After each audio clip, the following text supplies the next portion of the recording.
ए माटीर महत्व अछि। वामन पुराण रे माँ हिंगोला को चर्चिका भाव में प्रतिपादित करा जाइछि।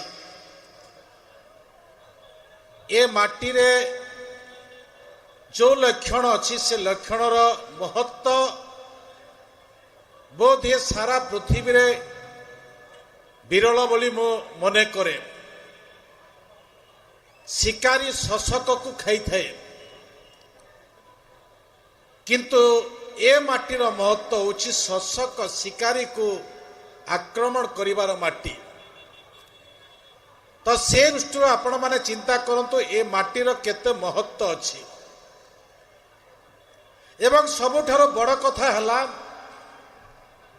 आज आमे जगतर नाथ जगन्नाथंकर संस्कृति उपरे ही आधारित अछु। किंतु माँ गुंडीचा से गुंडीचा राणी सेदिन प्रभु जगन्नाथंकर 64 भोग तैयारी करिबा पई तांको मनरे कल्पना हला एवं सही कल्पना भितरे जे 64 भोग हब अग्नि कौठु आसीबो ए चिंतन भितरे से महाराजा को पचारि थिले। पुरुषोत्तम देव महाराज को पचारिले। दी जनक भितरे चिंता रहिला। ए चिंतार कारण प्रभु जगन्नाथ जानिले एवं स्वप्न रे कहिले माँ हिंगुला देवी अछंती ताकु जदि आराधना करि पारिबो निश्चित भाव में 64 भोग एठी लागी पारिबो। पुरुषोत्तम देव से समय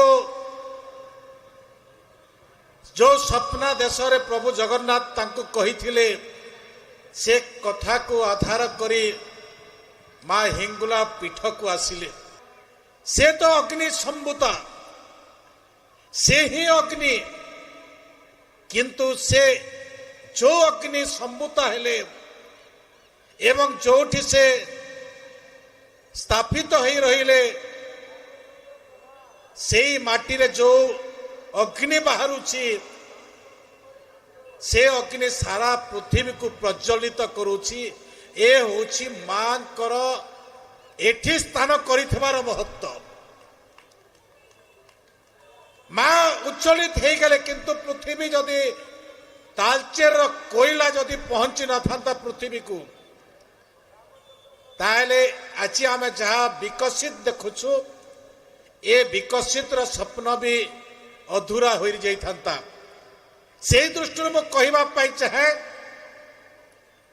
जेते बेले पुरुषोत्तम देव नेले आज पर्यंत 64 जेते बेले भोग लगी थे से भोग लागिबा आगरो माँ हिंगुलांकर पूजा न हेले 64 भोग ही तैयारी हेब नहीं।